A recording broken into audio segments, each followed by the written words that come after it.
Hello friend, welcome to Fayda online academy. आज का हमारा टॉपिक है some cases of refractive index. हम लोग पढ़ रहे हैं रिफ्रैक्टिव इंडेक्स यानी कि अपवर्तनांक। तो इसमें के कुछ केसेस आज हम लोग पढ़ेंगे। तो चलिए अपने टॉपिक को स्टार्ट करते हैं। हमारा टॉपिक है some cases of refractive index. Some cases of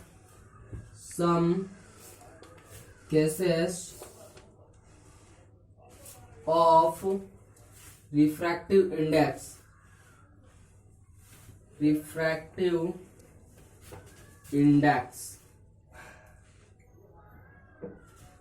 अपवर्तनांक से रिलेटेड कुछ केसेस है, उसको हम लोग पढ़ेंगे। तो चलिए देखते हैं हमारा फर्स्ट केस क्या है।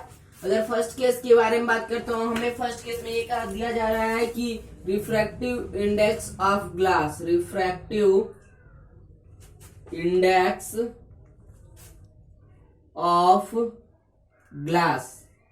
ठीक है, हमें ग्लास का रिफ्रैक्टिव इंडेक्स निकालना है, यानी कि कांच का रिफ्रैक्टिव इंडेक्स हमें बताना है, उसका रिफ्रैक्टिव इंडेक्स क्या होगा। तो हम कांच के रिफ्रैक्टिव इंडेक्स को कैसे रिप्रेजेंट कर सकते हैं? एन फॉर क्या होगा हमारा? एन स्मॉल एन फॉर क्या होगा? रिफ्रैक्टिव इंडेक्स, और जी फॉर ग्लास, यानी कि रिफ्रैक्टिव इंडेक्स का ग्लास। और जब कुछ नहीं दिया है तो इसका मतलब क्या? वैक्यूम में। और हम आपको ये भी बता दिए हैं कि अगर एनजी आपको कहीं पे लिखा हुआ मिला हो, तो मिल गया, तो उसका मतलब क्या हुआ कि refractive index of glass with respect to vacuum. ठीक है, तो वैक्यूम के रिस्पेक्ट में हमें ग्लास का रिफ्रैक्टिव इंडेक्स निकालना है। तो इसको हम कैसे लिख सकते हैं? यानी speed of light in vacuum और speed of light in glass के रेशियो। ठीक है, तो हम क्या लिखेंगे? Speed of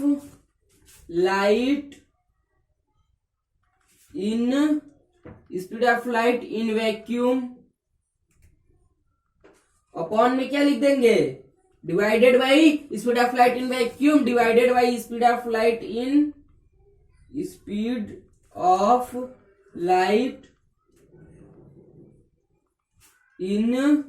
glass.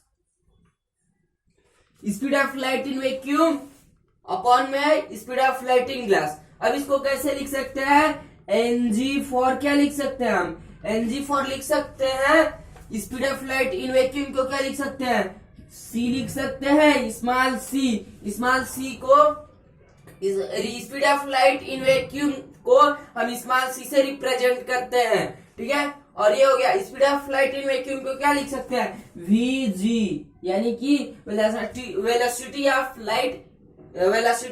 Glass light. ठीक है, या फिर ग्लास बोल सकते हैं, मतलब कि यहाँ speed of light in glass. ठीक है, या फिर ये भी बोल सकते हैं, वी फॉर वेलोसिटी बोल सकते हैं कि velocity of light in glass.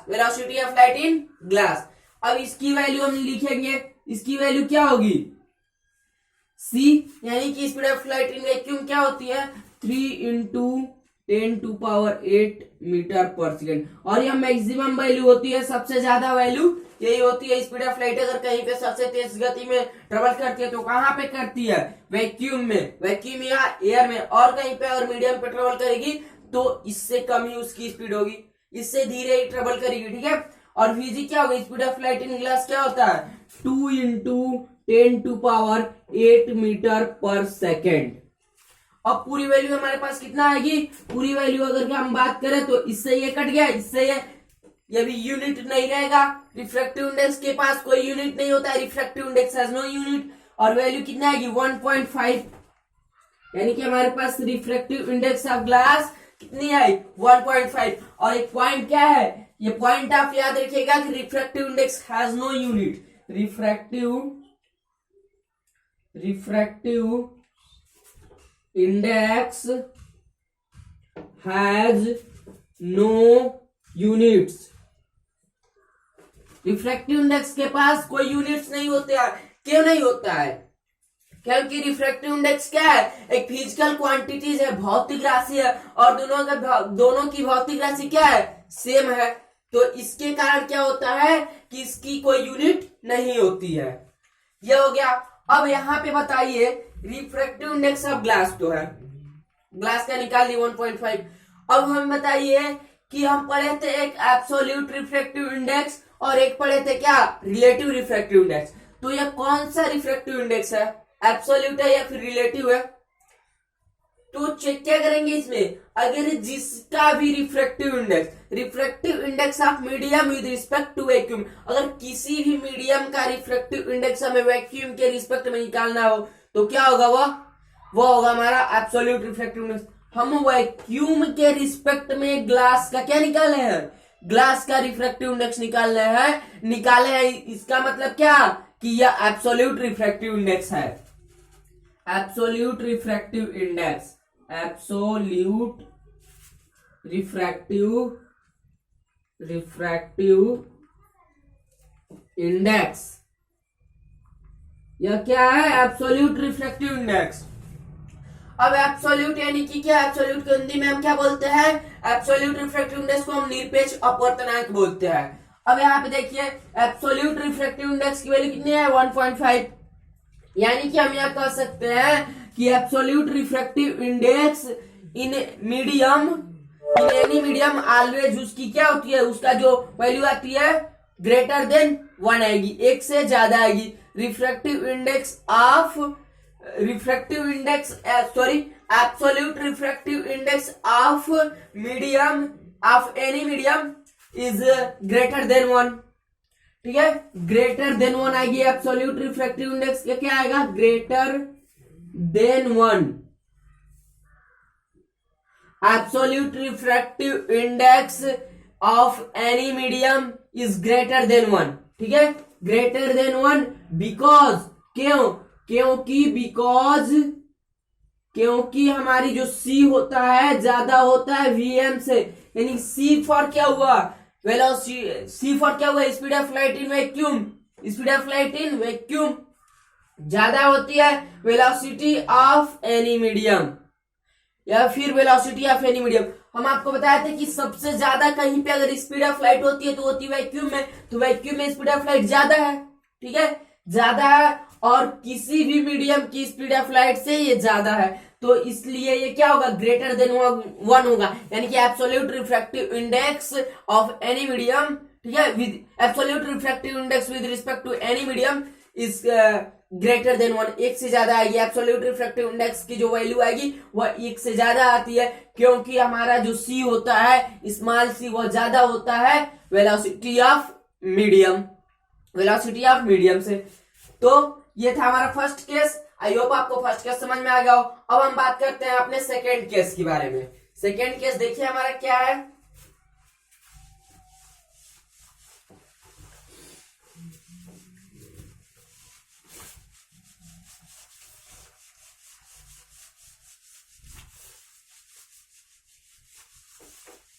अगर हम बात कर रहे हैं सेकेंड केस, ठीक है, सेकेंड केस, तो सेकेंड केस हमारा क्या होगा, सेकेंड केस अगर बोल दिया जाए कि रिफ्रैक्टिव इंडेक्स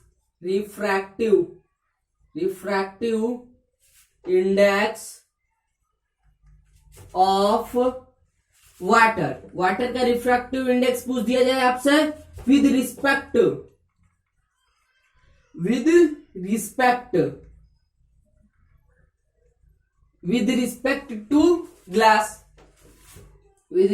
टू ग्लास, अगर हमसे पूछ दिया जाए कि वाटर का आप रिफ्रैक्टिव इंडेक्स बताइए विद रिस्पेक्ट टू ग्लास के रिस्पेक्ट में वाटर का हमें रिफ्रैक्टिव इंडेक्स बताना है, तो इसको कैसे लिख सकते हैं, N लिख सकते हैं ऐसे, N for refractive index, W for water और G, यानी कि जिसका रिफ्रैक्टिव इंडेक्स निकालना होता है उसको क्या लिखते हैं, पहले लिखते हैं, और जिसके रिस्पेक्ट में निकालना है उसको हम बाद में लिखते हैं। जैसे हम N21 के बारे में बात किए थे ना, तो इसमें क्या निकालना था, refractive index of medium 2 with respect medium 1, ठीक है, तो यही है। यहाँ पे भी NWG क्या हो गया, NWG को हम कैसे लिख सकते हैं, इसको बाद में यानी जो पहले दिया उसको नीचे लिखते हैं, और जो बाद में दिया है उसको क्या करेंगे, ऊपर लिखेंगे, यानी पहले ग्लास का स्पीड लिखेंगे उसके बाद वाटर का स्पीड लिखेंगे। हम क्या लिखेंगे, speed of light in glass, क्या है, speed of light in glass upon में क्या है, speed of light in water, speed of light in water, speed of light in water. अब इसको कैसे लिख सकते हैं, इसको लिख सकते हैं हम NWG को कैसे लिख सकते हैं हम VG लिख सकते हैं अपॉन VW लिख सकते हैं। VG यानी कि क्या, speed of light in glass और speed of light in water, VW for, ठीक है। अब इसकी वैल्यू पुट करते हैं, वैल्यू क्या होगी, ग्लास में स्पीड ऑफ लाइट कितना होता है हमारा 2 × 10⁸ मीटर पर सेकेंड, 2 × 10⁸ मीटर पर सेकेंड, ठीक है। अब किसका पूछ रहा है, वाटर का रिफ्रैक्टिव इंडेक्स क्या होगा, वाटर का स्पीड क्या होगा लाइट में, यानी speed of light in water, प्रकाश की चाल वाटर में कितनी होगी, पानी में प्रकाश की चाल कितना होता है 2.25 × 10⁸ मीटर पर सेकेंड, ठीक है, 2.25 × 10⁸ मीटर पर सेकेंड। अब इसको हम फाइनल जब सॉल्व करेंगे तो हमारी वैल्यू जो आएगी वो आएगी 0.89, और इसकी तो कोई यूनिट नहीं होती है, रिफ्रैक्टिव इंडेक्स की कोई यूनिट नहीं होती क्योंकि ये फिजिकल क्वांटिटीज है, ठीक है। 0.89 वैल्यू आई है। अब यह क्या आई है, तो लेस देन 1 आ गई।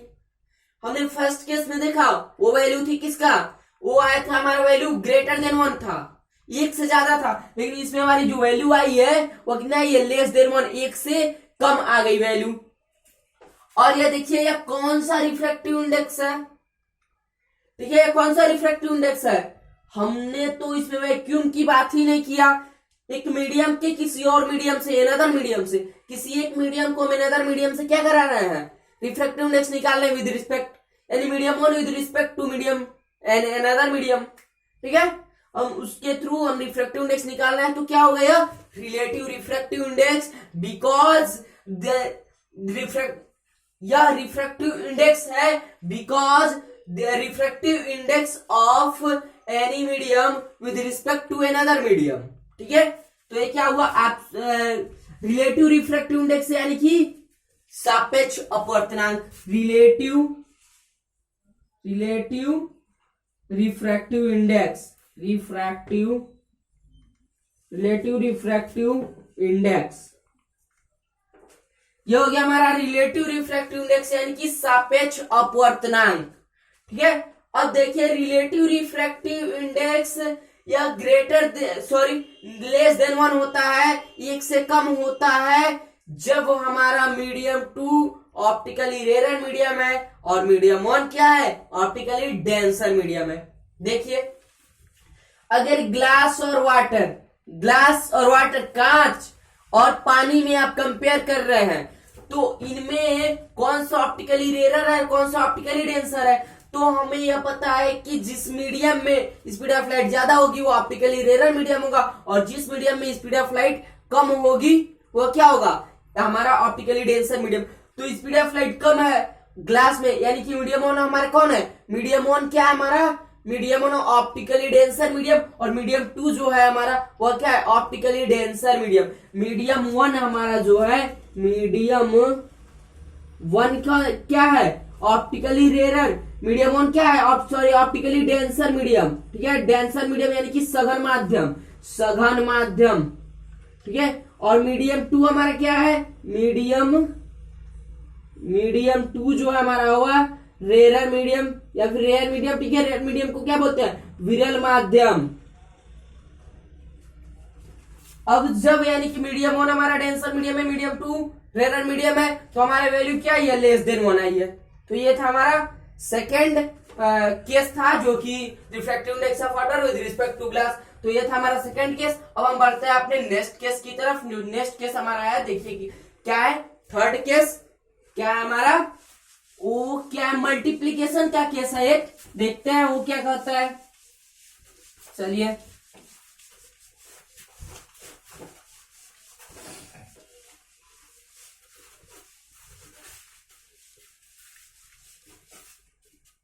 हमारा जो थर्ड केस है वो कैसा केस है, NWG इंटू दे दिया गया है NGW। अब बताइए NWG और यहाँ पे तो लग रहा है ये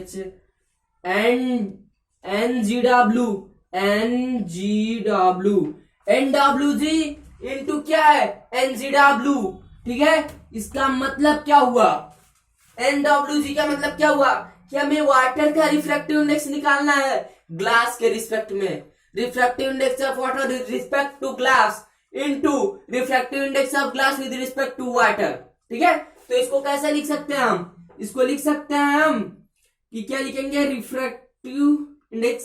तो क्या करेंगे, इस जी को पहले लिखेंगे यानी कि ऊपर लिखेंगे, इन दोनों का रेशियो ही लिखना है, वाटर और ग्लास का हमें रेशियो लिखना है स्पीड का। ठीक है, स्पीड ऑफ लाइट क्या होगा, speed of light in glass. क्या ग्लास में स्पीड ऑफ लाइट क्या होगी, अपॉन क्या हो जाएगा, यानी कि divided by speed of light in water. Speed of light in water into है तो इंटू हो गया NGW, यानी कि अब W को ऊपर कर देंगे, G को नीचे, तो स्पीड क्या हो जाएगा, स्पीड ऑफ लाइट इन क्या हो जाएगा, water. Speed of light in water upon में क्या हो जाएगा, divided by speed of light in glass. Speed of light in glass. ठीक है, ये है हमारा। ठीक है, अब देखिए इसको कैसे लिख सकते हैं। इसको हम लिख सकते हैं, speed of light in glass को कैसे लिख सकते हैं, VG लिख सकते हैं अपॉन क्या लिख सकते हैं, VG अपॉन VW लिख सकते हैं। VW इंटू है तो इंटू लिखेंगे। ठीक है, उसके बाद क्या है, VW अपॉन क्या लिखेंगे, VG। ठीक है, अब इन सब की वैल्यू हमारे पास 1 आ जाएगी। कैसे, वैल्यू हमें साफ साफ दिखाई दे, VG अपन VW इंटू VW अपन VG की वैल्यू क्या होती है, 1। अब यहाँ पे आप मल्टीप्लीकेशन के थ्रू क्या कर सकते हैं, इससे ये कट हुआ, इससे ये कट हुआ, इससे ये कट हुआ, इससे ये कट हुआ। मल्टीप्लीकेशन के थ्रू भी हमारी वैल्यू क्या आएगी, और मल्टीप्लीकेशन करना है तो भी हमारी वैल्यू 1 आएगी, और ये वैल्यू क्या है हमारे पास 1 है। अब देखिए 1 वैल्यू है।